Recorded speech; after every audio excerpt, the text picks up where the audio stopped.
Hi, my name is Barb Nangle. I'm the founder of Higher Power Coaching and Consulting. I want to welcome you to my podcast, Fragmented to Whole, Life Lessons from 12-Step Recovery. This is episode 58, End the Chaos. The opposite of chaos is predictability.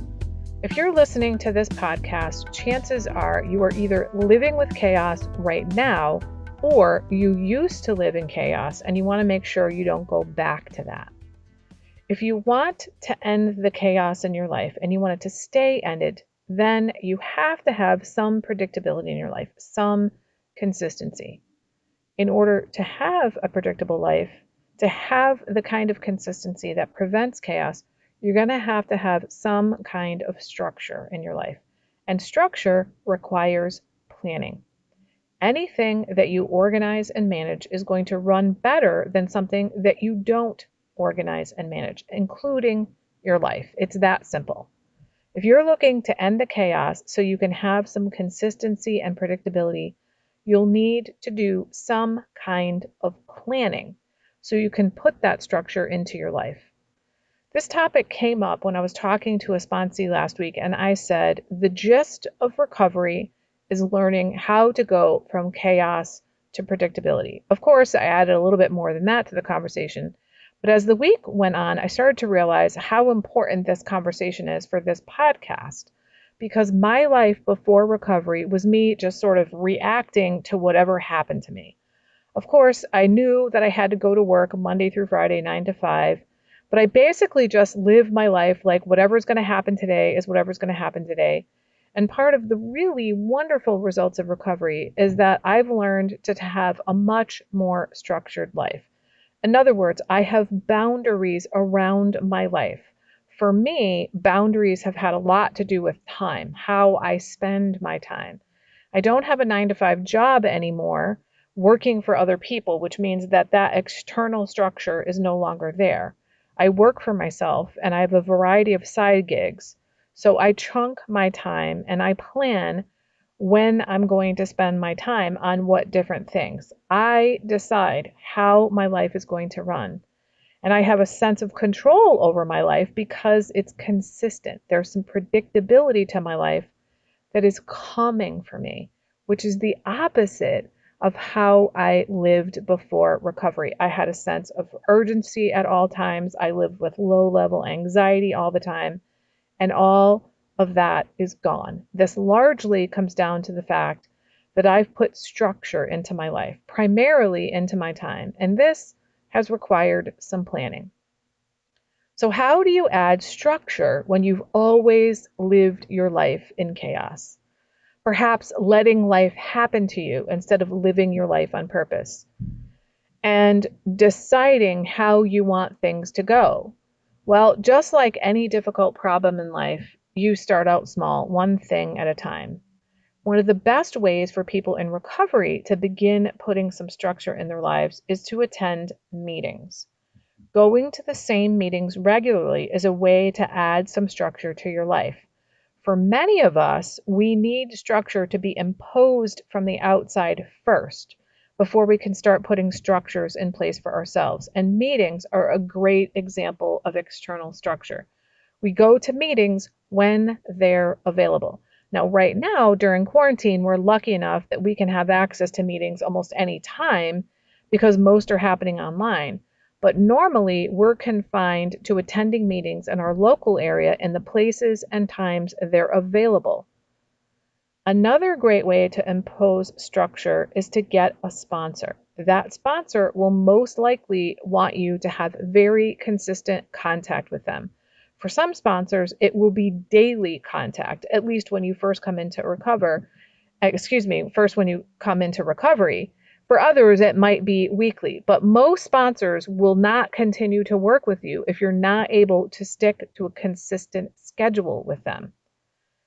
Then, once we get used to having some predictability in our lives with these kinds of structures, it will be easier to add more structure to our life. This is because you will get to have more calm and less chaos just by having this little amount of structure.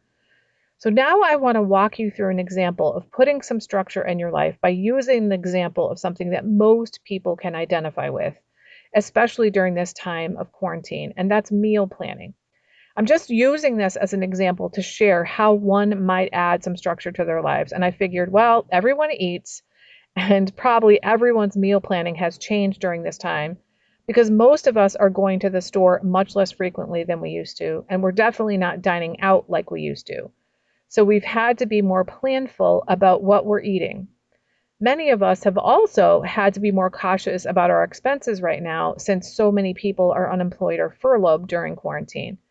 This also impacts our meal planning. And then there's the question of whether you want to make sure you're eating healthy as well. So if you want to eat healthy, you want to keep your grocery budget in check, and you can only go to the store infrequently, it makes a lot of sense to plan your meals. Remember, again, I'm using meal planning as a metaphor for how to cut down on the chaos in your life. This is a topic I feel well prepared to share on because not only did I used to live a life of chaos, and I don't anymore, but I also struggled on and off over the course of my adult life with my health, my weight, my fitness, and eating right. I have been all over the place when it comes to food over the years, including when I was really depressed, doing the least amount of work I could possibly do and zero planning whatsoever about anything, not just food, and trying to figure out during those times what to eat based on whatever was in the refrigerator or what I could get delivered based on how much money was left in my checking account. And when I was doing that, I was throwing away tons of food, especially healthy food that rotted because I didn't feel like eating it because it was healthy. And so I wasted money that way. And I also dined out a lot. And that was kind of a waste of money, which really isn't that healthy either. So I've gone from living like that with my food to what I've been doing for the last several years, which is planning out an entire week's menu at a time. Now that we're in quarantine, I've been shopping for 3 or 4 weeks at a time and have had to figure out what goes in the freezer, what goes in the refrigerator, what goes in the pantry. So the fact that I'd already been planning my meals for a week at a time for years has been really helpful during this time. So this is how it starts. It starts with me setting aside time to create my structure for the week. On Sunday afternoons, I plan my food for that week. That is, I structure my time to structure my life.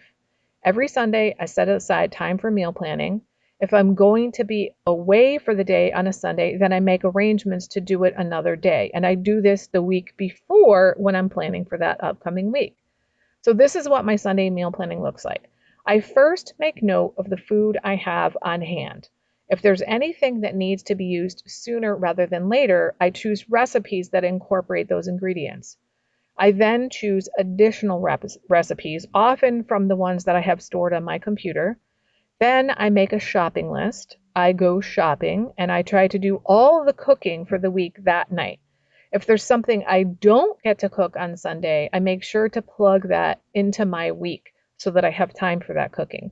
I usually make 3 to 5 recipes a week, which gets me through the week, and I can mix and match them for dinners and lunches. Personally, I plan every meal and every snack for the week. And I should say also, I drink smoothies for breakfast every day, and that has been helpful for me in not throwing away produce because I keep most of the ingredients in the freezer. So when I'm having my plan for the week is for each meal and each snack every day, but you might not want to get that detailed. That's the beauty of structuring your own life. You get to decide how much structure you want. But rest assured, if you want to avoid a life of chaos, you will need to have some structure. You might think it's way too much detail to plan each day's meals and snacks, and that's fine. You might just decide that if you were going to follow a meal plan like this, that you're going to take these 5 different meals to choose from over the course of the week and go from there and mix and match and pick them, whatever the day brings you. The ideas that are important here, if you want to live your life on purpose and get rid of the chaos in your life, are that you need to add some kind of structure to your life. And that means you're going to have to dedicate some amount of time, probably at least weekly, to determine what your life will be like. In the beginning, if you're anything like me anyway, you won't follow it exactly. You might drop your plans to do this self-care when someone asks you to do something for them or with them. That's okay. It's a learning process. Failure and learning are simply part of the process and not really a problem in the big picture. This is true of recovery, and this is true of life in general. And it's especially true when you're learning something new. So you pick yourself back up, you start over again, and maybe you'll decide you're not going to let that happen again. And if that's the case, then you want to think through what you're going to say when someone asks you to do something during the time you've set aside for planning. Or you might be like me and make time occasionally on Sundays for something else by moving your planning to another day. But if you really want to live a life without chaos, you're not going to skip that time altogether. Many of us need help with getting our lives structured. This is why there are so many coaches and therapists, personal trainers, personal chefs, and meal planning services out there. So if that's what you need to do to end the chaos in your life, whether it has to do with meal planning or any other aspect of your life, then hire someone to help you. You deserve it, and it probably doesn't cost as much as you think, even if you just hire someone to get you started. You deserve to live a life without chaos, a life with consistency and predictability, which is a life with peace and serenity. May you have precisely the amount of predictability and consistency in your life that you desire. That's it for today. If you like what you've heard here, then you just might be interested in private coaching with me. If that sounds like you, head on over to my website, which is higherpowercoachingandconsulting.com, and click on the contact menu. I'd be happy to schedule a consultation with you to help you make lasting changes in your life, like I've made deep, lasting changes in my life. My ideal client is someone who is ripe for change, but I'll coach anyone who wants to be happy, joyous, and free. So if that's you, shoot me an email. I'd love to hear from you. Thanks for listening. Be sure to like and subscribe so you can be sure to get future episodes of my podcast. Thanks again.